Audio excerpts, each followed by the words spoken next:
Hello, everyone. This is Pam and Linda, and we are coming to you with conversations with your nurse advocate. And today's topic is a topic that's really close to Linda and my heart. People are asking, we found that there are so many questions out there, and that is a caregiver's guide for siblings when caring for an aging parent. So we just love you to subscribe to our channel. We're going to be providing lots of value, lots of education for you. And when we get to the end, we'll talk a little bit more about our company, but let's go ahead and get started. So we're going to start here from the beginning. I apologize here. So this is our guide for siblings. And so Linda has, she's one of 6 and I am one of 5. And both of us have experienced challenges. Linda's in the thick of things now, and I am too, but Linda's had a lot of struggles, and we're going to talk about that. So hopefully our experiences for you will be very valuable in helping you work out a plan and how all of you siblings can be on the same page when caring for an elderly parent. So let's go ahead and dig in. Hello, everyone. Hello. Hello, everyone. Glad you could join us today. Pam and I really have had a lot of insight and introspection in regards to this topic. Both of my parents started declining at the same time. My mom is 90, my dad is 89. They live independently in their own home, have been very independent people up until last year, where my mom had a fall and she fractured her femur. My mom never has really been part of the healthcare system for about 50 years. She has been extraordinarily healthy, extraordinarily independent, and not really had any diseases where she needed any medication.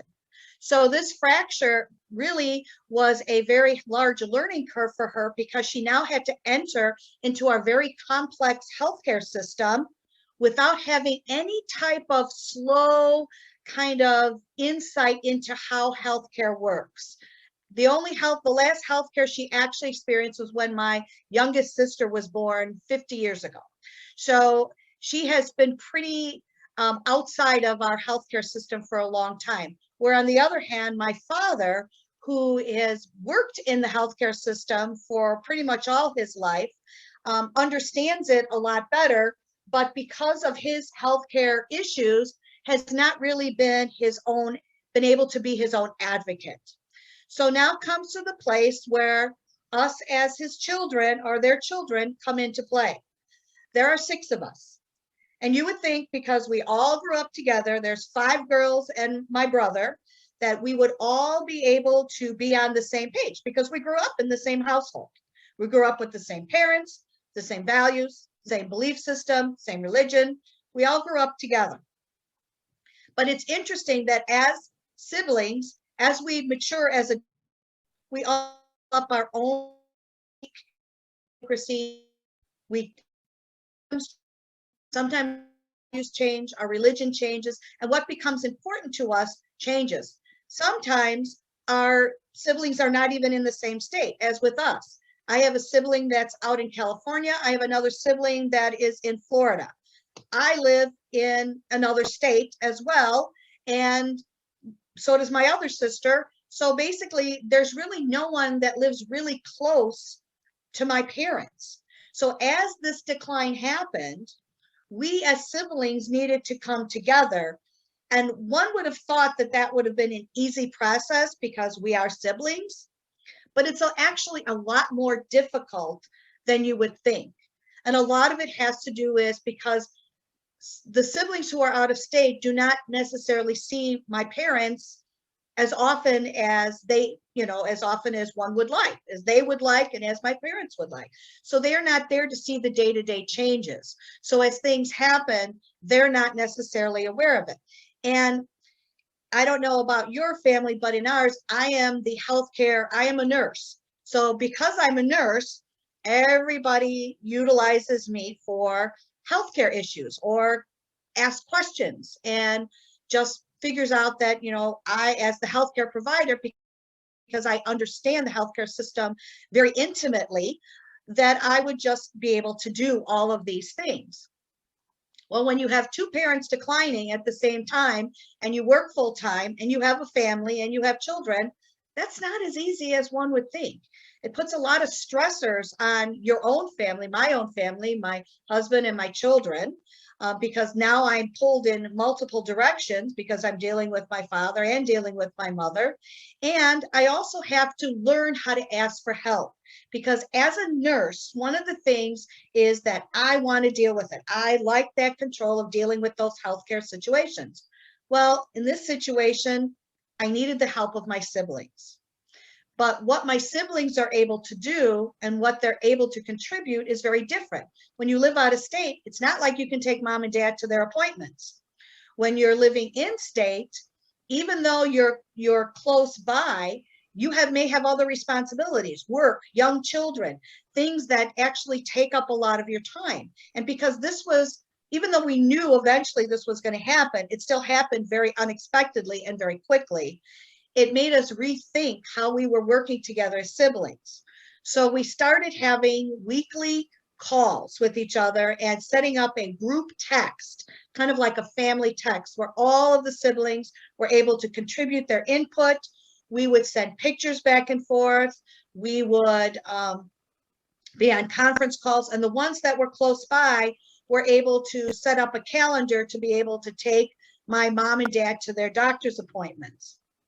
So we started dividing up tasks because there's strength in numbers, because I learned the hard way that I cannot do this by myself. It was very stressful for me, and I felt like I was on an island. I felt like, okay, is this now all my responsibility to make sure that my mom has the care in the facility that she needs, the rehab facility? Because once she broke her femur, she was only in the hospital for 4 days. She needed to go to a rehab facility to be able to gain her strength and to be able to learn to walk again and to be able to take care of the wounds that she had that caused her to actually fall.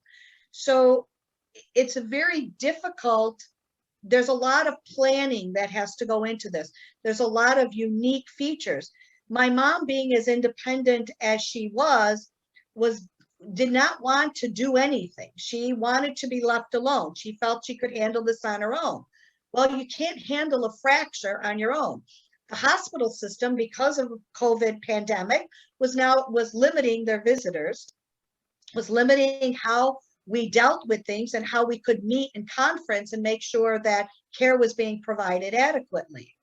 So I actually was, because of my healthcare experience, I spearheaded all this, but I needed the help of my siblings to be able to do this. So we divided and conquered because we had to.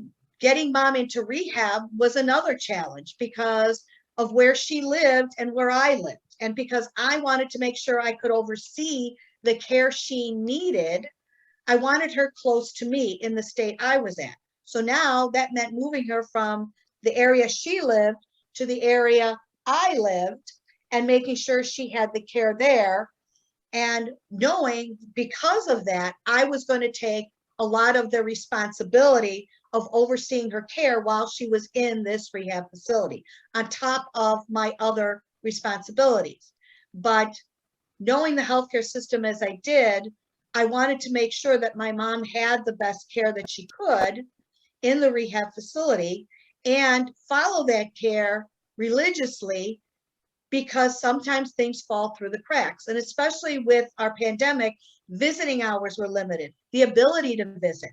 People in the rehab facility coming down with COVID and going into lockdown where my mom couldn't see anybody was a reality. In fact, when she left the hospital to go to the rehab, she had to be in quarantine for 14 days, which meant none of us could visit her at all because she was in quarantine to make sure she wasn't ill. She's also hard of hearing. So we had to get a special phone for her so she could call us and talk to us, because it bothered her that she could not get our physical presence in that community. And she didn't understand why. She didn't understand because she did not have COVID, why she couldn't have her daughters and her husband see her. And so I think too, Linda, this is super, super great information. And I just want to make sure that all of this information that you're sharing is that we cover in our outline here so that we can address theirs as well, because I know we're kind of jumping around with the topics. So we're going to go ahead. The topics, we've had the screen up. Know your siblings, which means, know what everybody's strengths and weaknesses are. We're going to look at the decision-making process, what you as a group of siblings need to go through, determining each sibling's zone of genius. Again, as Linda was talking about, she's lots of experience with involving your out-of-town siblings, addressing conflict, because you wouldn't be searching for this information if you didn't have conflict. And I think that's the number one thing in caring for an aging parent is the conflicts that come up with siblings. So we're going to talk about that. And then, wrapping things up, it's important to have a united front, in front of your parents. They love all of you equally. And then, a plan that everybody can live with. So let's move on to the first topic, and it's know your siblings. So I'm going to ask Linda to talk a little bit about this. And, with my situation with the 5 of us, I'm also a nurse. I have a nurse practitioner that's a sister, and a sister-in-law that's a nurse, 2 brothers, 3 girls, and everybody has their strengths and weaknesses. So I think one of the biggest things is that the siblings are worried if someone lives out of town, or if someone's a nurse and someone's not. Everybody worries about who's doing the most. You're not doing your share. I'm doing all the work. You're not doing anything. So everybody needs to take equal care. And I think all the siblings want to, but we have to be okay with the ways that our siblings can contribute the best. So for example, in our family, my 2 brothers, they are not caregivers at all. But my brother who lives close to my mom, he comes by every week, does her garbage, her snow removal. My other brother's a carpenter. He makes sure that all the repair, everything that she needs at the home. My sister and I that are nurses, we handle that. I'm 4 hours away. So what I can do with all the experience I have dealing with insurance companies, I manage her Medicare Advantage plan, all her bills, all of those type of things that I can do afar virtually. So know your siblings and know what their strengths and weaknesses are and how they can contribute in their own way. Linda, do you want to make some comments on that? Yeah, in our family of 6, we have, my sister, I'm the healthcare provider. So we set it up that I would actually oversee all of the healthcare issues for both of my mom and my dad. I would be the person that the physicians and the clinics and the doctors would talk to in regards to appointments and updates and that. And then I would make sure all the other siblings know. I have a sister who is a social worker, so she took care of more of the, making sure resources were there for them in regards to groceries and making sure that they had snow removal, making sure that they had the things that they needed for their living environment to be able to live in the home that they wanted to live in until they died. I have 2 siblings out of town, so they're contributing more on a monetary basis and then providing support by checking in with my parents, every couple days, calling them and making sure they're okay. And then sending things from Amazon and that through the mail so that they can get packages of things that are important to them. And my brother, as the attorney, is kind of working through some of their, the legal things in regards to, the wills and their power of attorney, those types of things, along with myself. So we've divided and conquered some of those dynamics, but again, communication and understanding your sibling strength and being able to communicate your stressors and your frustrations with each other in a very productive manner and a constructive manner is really important. We're all here for the same goal. We want to make sure mom and dad have the best care. So how do we as siblings provide that? And how do we do it to keep us as siblings intact? Because there's 2 ways that can go. It can tear you as siblings apart, where you don't end up talking to each other because people feel frustrated that one person is not doing what they should, or that people are feeling left out. Or it can bring you together as a family, as siblings, because once your parents are gone, it is you as the siblings. And you need to be able to stay together, but you need to be able to communicate in the way that's comfortable for everyone. Awesome, Linda. Thank you. So the next talking point we want to talk about is established decision making. that's really an important piece. And whether or not there's an advance directive or a power of attorney for healthcare, who legally is responsible for making the decisions? Has your parents put someone in place? Are they listing all the siblings, in birth orders? Sometimes they do that, but Linda, you want to share a little bit about this topic on establishing decision-making process? Yeah, it's interesting because unless an individual or parent or an adult has someone that can be their advocate when they no longer can speak for themselves, a lot of times it doesn't necessarily fall onto the next of kin. You do need to make sure that you have a person there who can make those healthcare decisions. What is interesting in my parents' situation is that they did not initially have anyone making those decisions. So when this happened with my mom, my dad was the person they went to because he was her spouse, but he didn't want to make those decisions. So it ended up, he deferred everything to me. But because there was no piece of paper that said I was her legal healthcare power of attorney, I had to go through a lot of hoops and always had to find out, they had to actually get verbal permission from my mom and or my dad to be able to have me as that person that could speak for her as her advocate to help make those decisions. That has now been taken care of, and I am in the loop of things, but it sometimes can be very, very difficult and kind of delay treatment or delay options of care if that person has not been identified as that healthcare power of attorney to help make those decisions.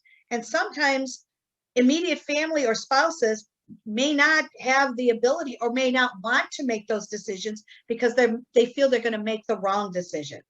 And sometimes siblings can have varying opinions on what is right.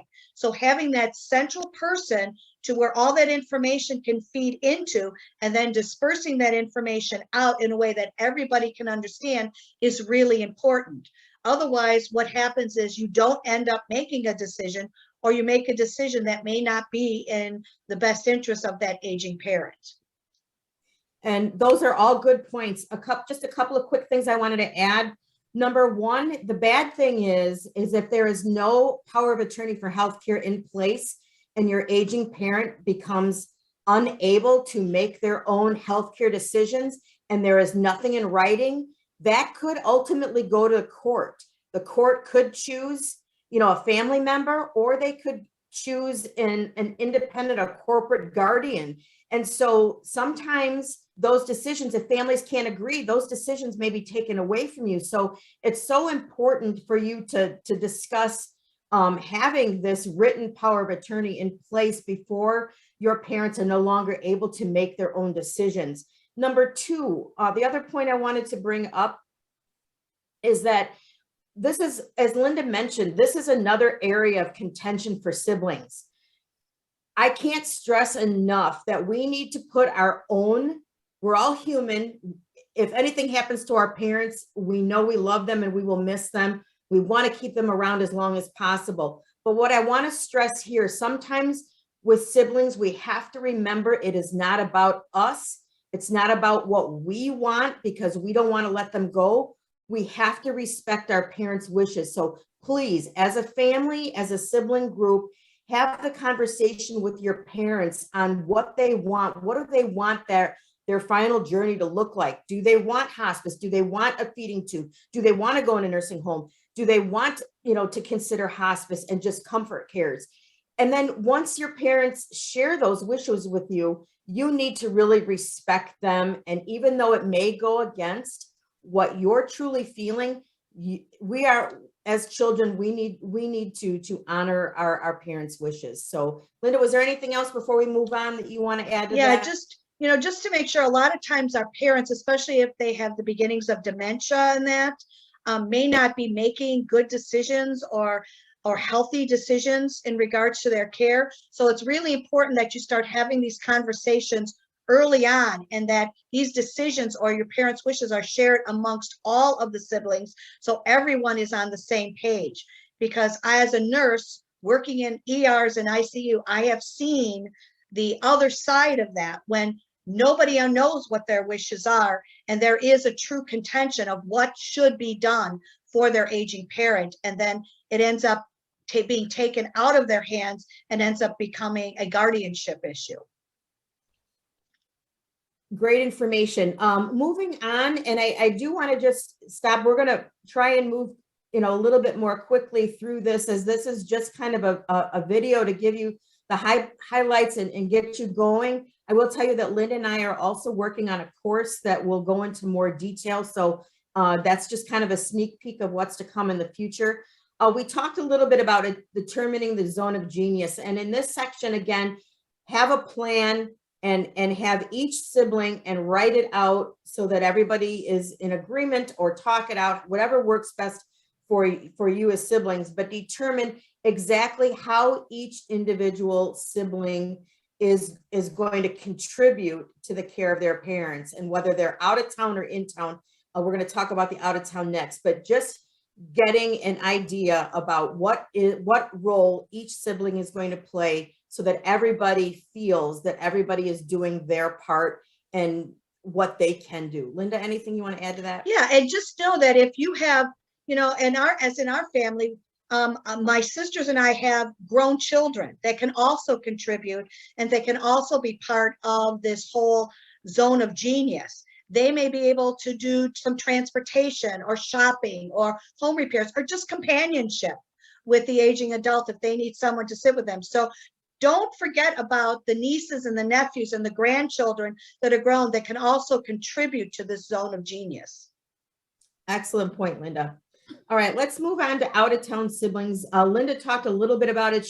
I am the only out-of-town sibling in my family, but Linda does have several. So we talked a little bit. Linda, is there anything more that you want to expound about how to involve the out-of-town siblings? You gave some really great suggestions early on.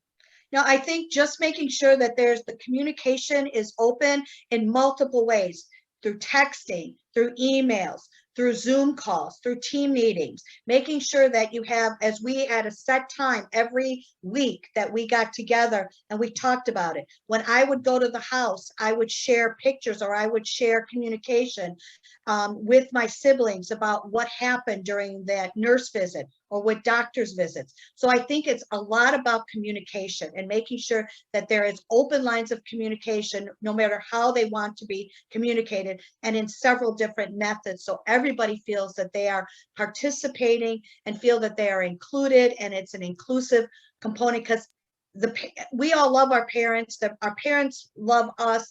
We want to be part of the solution, not part of the problem, but it is about our parents. So we all just need to make sure that we are communicating at the highest levels to make sure that everybody feels included. Okay. All right, let's move on and to our last couple of topics here. The next one is addressing conflict. And I know, Linda, early on with your parents, you had a lot of conflict. If maybe you can talk a little bit how you, as a group of 6 siblings, were able to work through that. Yeah, conflict is inevitable.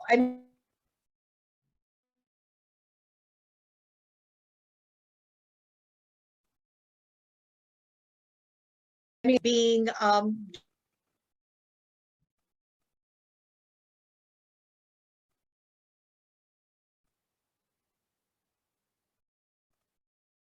Well, we lost Linda there for a minute. I'm sure she will be right back with us. I apologize for that. But let's, there she is. She's back. I'm back. I'm sorry. I don't know what happened. Technology is wonderful, but sometimes it's not, until it's not. So in regards to conflict, with our 6 siblings, even as kids growing up, there was always, we'd agree to disagree. There was always things, I did this, or he touched me, he did this, he just did this. Well, as adults, the conflicts can become more intense, especially when it comes to caring for our parents, and everybody wants to do what's best or what they think is right. So how we address conflict was through our team meetings, through our Zoom meetings. We would get together once a week and we just verbalize our frustration, verbalize our thoughts, and then come to an agreement in the fact that we're all here to take care of mom and dad. We all want what's best for them, and these are what the things that are important to them. So we had to stay focused on what was important to them and take out our own agendas, because I think that's part of the problem with conflict is we bring our own agendas into the decision making, and it has to be taken out.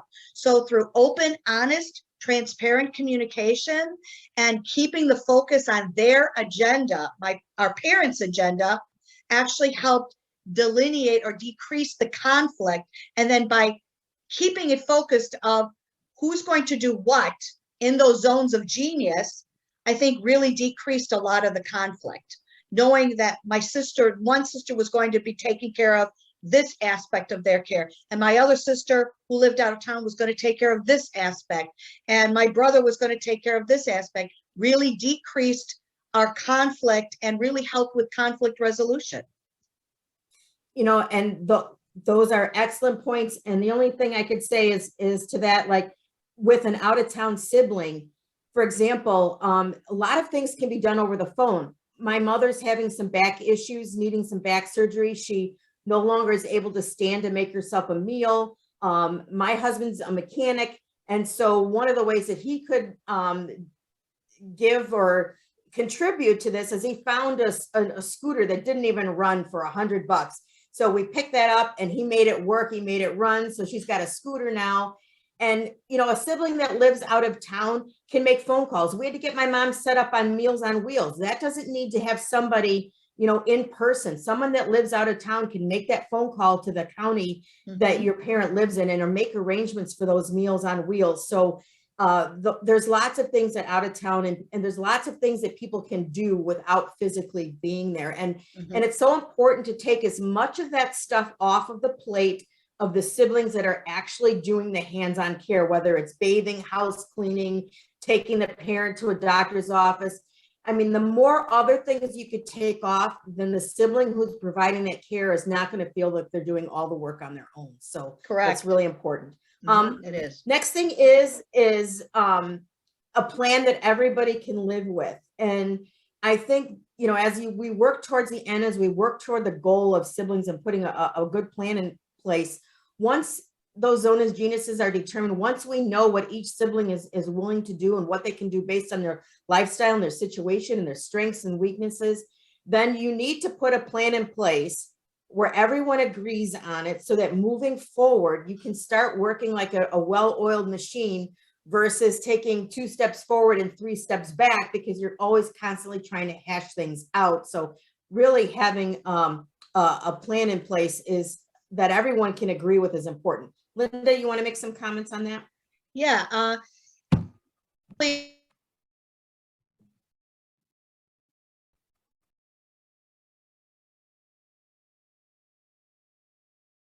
I think Linda is having some challenges with technology today. So we'll wait for Linda to come back, but we'll keep rolling here. The next point with having a united front is so super important because, again, what's going to make your parents absolutely miserable and absolutely sad is seeing their children arguing about how that they feel like a burden already. They're caring for you. Now they're in the position of having to be cared for. So whatever disagreements or whatever things that you need to work out as far as siblings go, when you're in front of your parents, you guys all of us need to have a united front, because we don't want our aging parents to worry about how we're handling all this, because they already feel like a big burden as it is. So in summary, this is where the rubber meets the road. We've given you a lot of food for thought,